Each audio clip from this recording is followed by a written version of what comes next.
అలాగే ఈ వైసీపీ ప్రభుత్వం మిమ్మల్ని ఏం చెప్పి ఓటు అడుగుతుంది? మీ ఇంట్లో మంచి జరిగితే ఓటేయమంటున్నారు, అవునా? అసలు వాళ్ళ ఇంట్లో మంచి జరగలేదని ఇద్దరు చెల్లెలు రోడ్డు మీద తిరుగుతున్నారు, అవునా కాదు? మరి వాళ్ళ ఇంట్లోనే మంచి జరగనప్పుడు మీ ఇంట్లో మంచి ఎలా చేస్తారు? అది ఒకటి మీరు గమనించాలి, అవునా? ఇంకోటి ఏమంటారు, మేము పొద్దున బటన్ నొక్కితే ఆడవాళ్ళ అకౌంట్ లో 10,000 రూపాయలు పడుతున్నాయి అంటారు, అవునా? మరి సాయంత్రం మోతిప్పితే మగవాళ్ళ అకౌంట్ లో 30,000 పోతున్నాయి. నమస్తే. అది నిజమే. జగనన్న ఇద్దరు చెల్లెళ్ళకి న్యాయం చేయలేకపోయాడు. తమరి ప్రభుత్వం వచ్చి 13 నెలలు అయింది కదా.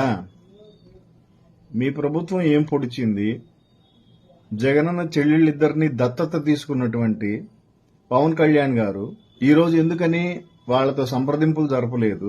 అదే షర్మిల గారితో, అసలు వివేకానంద రెడ్డి గారి కూతురు గారితో ఎందుకు చర్చలు జరపలేదు? ఆ విషయం గురించి ఎందుకు పట్టించుకోవట్లేదు? ఒకసారి దీని మీద ఇప్పుడు క్లారిటీ ఇవ్వండి. ఎలక్షన్ల ముందు మాట్లాడడం కాదు, మైకులందరికీ దొరుకుతాయి. ఇప్పుడు క్లారిటీ ఇవ్వండి. తర్వాత అమ్మఒడి అని చెప్పి ఆడవాళ్లకి డబ్బులేసి సాయంత్రానికి మూత ఓపెన్ చేస్తే 30,000 లాగాడా?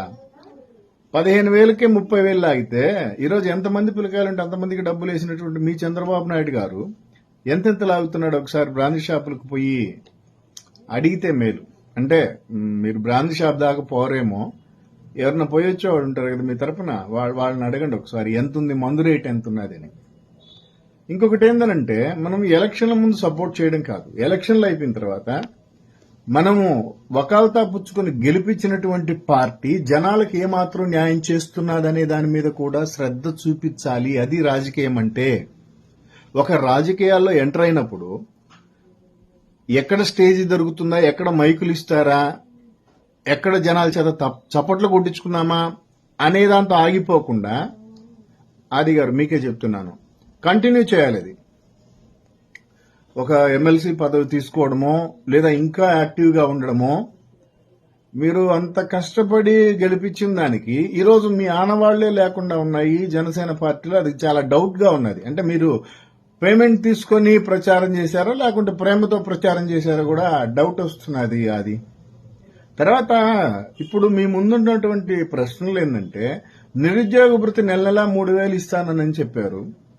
మీరు నిరుద్యోగులే అనుకుంటా. వాస్తవానికి శ్రీదేవి డ్రామా కంపెనీ లేకపోతే మనందరం నిరుద్యోగులే కదా. మీరు నిరుద్యోగులు. మరి ఆ 3,000 రూపాయల సంగతి గోవిందా గోవిందా. ఆడపడుచు నీదని గుర్తుందో లేదు మీకు? అంటే మేనిఫెస్టో మీకు పూర్తిగా తెలుసో తెలీదో ఆది గారు. ఆడపడుచు నీదేనని చెప్పి 18 ఏళ్లు దాటిన వాళ్ళకి నెలకు 1,500 రూపాయలు ఇస్తా అన్నాడు. గోవిందా గోవిందా. దాని గురించి ఒకసారి ఇప్పుడు ప్రెస్ మీట్ పెట్టి మాట్లాడండి. అది అదేవిధంగా 4,000 రూపాయలు పెన్షన్ ఇస్తాను బీసీలకి 50 ఏళ్లు దాటంగానే అని అన్నాడు. దాన్ని మర్చిపోయారండి. సంవత్సరానికి 4 లక్షల ఉద్యోగాలు అన్నారు. మొదటి సంవత్సరం ఎన్ని లక్షల మందికి ఉద్యోగాలు ఇచ్చారో ఒకసారి మీరు ప్రెస్ మీట్ పెట్టి చెప్పవలసిందిగా కోరుతున్నాం. అదేవిధంగా జగన్మోహన్ రెడ్డి గారు ఉన్నప్పుడు చేనేత కార్మికులకు 24,000 ఇచ్చేవాళ్ళండి సంవత్సరానికి. ఇప్పుడు ఇవ్వట్లా. పోనీ ఇవ్వకపోయినా చేనేత కార్పొరేషన్ ద్వారా ఆ చేనేతలకు ఎంత సహాయం అందిందో మీరు ఒకసారి ప్రెస్ మీట్ పెట్టి చెప్పాలండి. చాలా పథకాలు. రేపు ఉచిత బస్సు ఆగస్టు 15 నుంచి అంటున్నారు కదా. ఆ ఉచిత బస్సు ప్రవేశపెట్టేదానికంటే ముందు ఆటో వాళ్ళకి న్యాయం చేస్తాను ఏదో ఒక రకంగా అన్నారండి చంద్రబాబు నాయుడు గారు. దాని గురించి మాట్లాడాలి. చాలా పథకాలు ఉన్నాయనుకోండి, మీకు గుర్తు కూడా ఉండవు. ఎందుకంటే 143 హామీలు ఇచ్చారు చంద్రబాబు నాయుడు గారు. సూపర్ 6 అయిపోయినాయని చెప్తున్నాడు. సూపర్ 6 కూడా.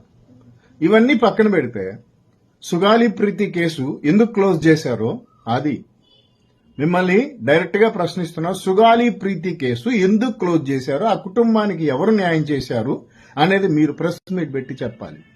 పూర్తి రాజకీయాలు చేయడం నేర్చుకో. అది పూర్తి రాజకీయాలు చేయడం నేర్చుకో. అప్పుడు జనాలకు సేవ చేసేటటువంటి అవకాశం ఇంకా దక్కుతుంది. ఈరోజు గండికోటలో ఒక అమ్మాయిని గ్యాంగ్ రేప్ చేసి చంపేశారు. దీని గురించి మాట్లాడరు మన పవన్ కళ్యాణ్ గారు. అదేవిధంగా ఒక హాస్టల్లో 300 మంది పిల్లలుంటే అమ్మాయిలు దొంగచాటుగా కెమెరాలు పెట్టారు. మీరు అధికారంలోకి వచ్చిన ఒక నెలలోనే ఈ సంఘటన జరిగింది.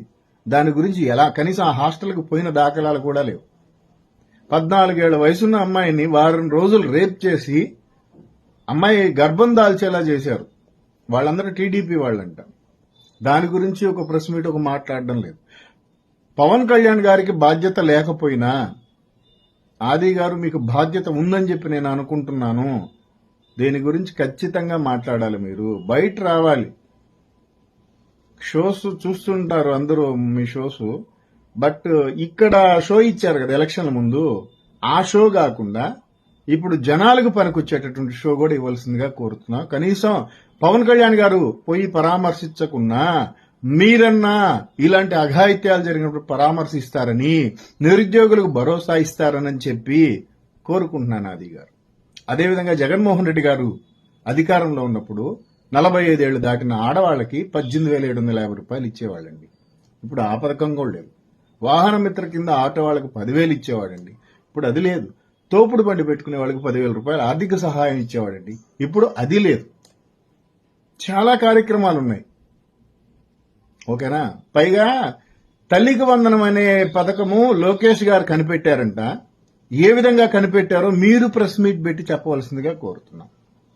అదేవిధంగా ఈ 13 నెలల కాలంలో పవన్ కళ్యాణ్ తీసుకొచ్చినటువంటి ఒక మంచి పథకం పేరు చెప్పవలసిందిగా మిమ్మల్ని సవినయంగా కోరుకుంటున్నాను ఆది గారు.